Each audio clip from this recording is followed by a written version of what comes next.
You can run, you can hide, you can pretend you're not scared, but the ghosts are coming for you this Halloween season. So, turn down the lights, grab a blanket, and let the rain drown out everything but these bone-chilling ghosts. Let's get started. This 911 call was made during a storm, but the operator swears no one was there.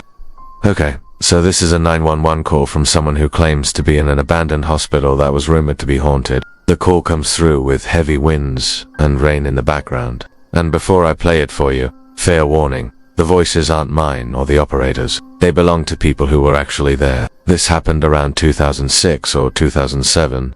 A group of friends decided to check out the abandoned old Woodbine Sanatorium near Niagara Falls. New York had been abandoned for about 30 years and was said to be one of the most haunted places in America. I don't know why they were trying to contact ghosts or anything, but they did. Now, while they were there, one of the group fell off of the top of a flight of stairs and broke his leg. He fell like 12 feet and broke his leg, so they called 911 because he needed help, obviously. But listen to what the operator says. You'll understand why this place is so scary. We just got a 911 call from somebody at the old Sun. They said they have somebody hurt at the back of the building. We've actually had several calls of people breaking into the Sun, so we do know that it is going to be coming from the back side of the building here. Yep, and if you look over there, that's where the ambulance is going to come in here. Yeah, there's nobody here right now. This is crazy. He just told me that someone fell down the steps and broke their leg. Apparently, there's some kind of rave going on up there. We've been getting a lot of calls about people partying up here. No, it's an abandoned building. There's no reason for anybody to be up here, especially in this weather. If you look behind me, there's nobody here.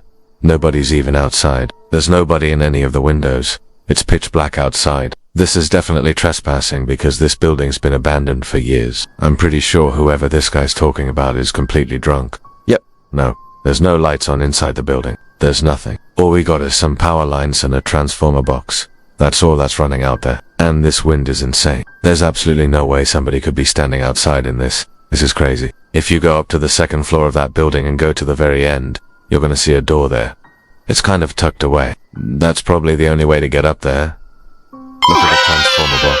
Oh my god. So the operator stayed on the line with the boy until the paramedics arrived. Except when the paramedics arrived, there was no sign of anyone. Not the injured boy, not his friends. Nothing. No footprints in the mud either. Like there was never anyone there at all. I think what really freaked me out though was that the operator stayed on the phone with the boy the whole time and then hung up on him. When he went for help and the kid wasn't there anymore. What do you think? Let me know in the comments below. Now moving on to our next story, over the intercom. On Christmas Day of 1984, the nurse was working the night shift at Greenville Memorial Hospital in South Carolina. She was alone in the emergency room, and suddenly she heard a little girl asking, "Where is everybody?" over the intercom. She thought it was weird, but figured maybe someone forgot to turn off the radio in one of the rooms.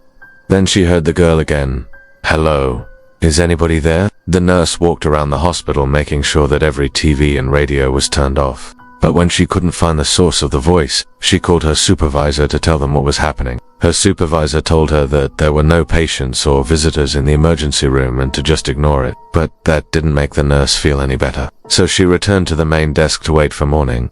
She waited and waited, but the girl never spoke again. To this day, the nurse still wonders who that little girl was and why she was speaking into the intercom. Endless footsteps. My grandmother passed away a few years ago at the age of 93. She passed away peacefully in her sleep, but before she died, she used to tell us scary stories about her childhood home. She grew up in a house in the early 1900s, which had belonged to her great-grandparent, and ever since her family moved in, they had experienced strange things. One of the most common experiences was hearing footsteps in the attic. At first they thought it might be small animals, but after investigating, they found nothing. Another odd experience was that objects would move by themselves. Things would be put away and then later be found somewhere else. My favorite story that she told was about her older brother and sister. They used to play hide and seek in the house, and one time her brother hid in the linen closet on the second floor. When her sister began calling his name, they both knew that he was dead. Her sister stopped looking for him and instead raced to call their parents. But when they searched for him, they couldn't find his body anywhere. They searched everywhere but couldn't find him. It was until 2 weeks later when they were cleaning out the linen closet that they found his body. He must have somehow gotten trapped in the walls. Creepy. I hear scratching sounds at night. I live in an old apartment building built in 1928.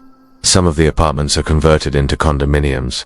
Mine has 3 floors. The owner lives on the top floor. 3 years ago I moved in, and the first night I spent there I heard loud footsteps and dragging noises in the middle of the night. It sounded like someone was dragging a large metal filing cabinet across the floor above me. I reported it, but the owner said that the only person living above me had recently had surgery and wouldn't be moving anything. I didn't believe him, but it wasn't my problem. Fast forward a few months and I start hearing scratching sounds in the middle of the night. I live alone, and I always hear these sounds right when I go to sleep. I hear the scratching for a few seconds followed by heavy footsteps in the apartment above me. It's always at 3:27 a.m. Exactly. I always hear the same sequence of events. I try talking to the upstairs neighbor, but he's a weird guy who doesn't want to talk about things like that. He thinks it's normal. Now it's almost 3:27 a.m., and I haven't slept in days. I'm typing this on my phone from under my bed. Help the hitchhiker. In another post, a man explains that when he was younger, he used to travel between Ohio and Chicago often. One time he picked up a hitchhiker and the two of them got into a fight and the hitchhiker jumped out of the car and ran off into the forest. But that's not where it ends. While he was driving down the road, the driver saw a woman walking towards him, and when he passed her, he noticed that she had the exact same backpack that the hitchhiker had, and she was wearing the exact same clothes. He pulled over and asked her if she was okay, and she told him that she was fine. She must have been walking for a long time, because she accepted his offer to drive her to wherever she wanted to go. On the way, he asked her if she knew a guy named Jimmy, and she said, "Yeah, you mean the guy that stabbed me?" She also told him that she saw him talking to a cop, which meant that he was probably the reason that she was being hunted. Did the driver pick up a hitchhiker who had just escaped from prison or something? Well, not quite. After dropping her off, he looked in the newspaper to find a missing persons report about a girl who matched the hitchhiker's description, and it turns out that the driver unknowingly gave her a ride to safety. What do you think? Which story was your favorite? Do you think this is scary enough to keep you up at night? Let me know in the comments below and make sure to stay tuned for more videos like these. Also, please remember to like and subscribe so you don't miss any updates. Thanks so much for watching and I'll see you soon.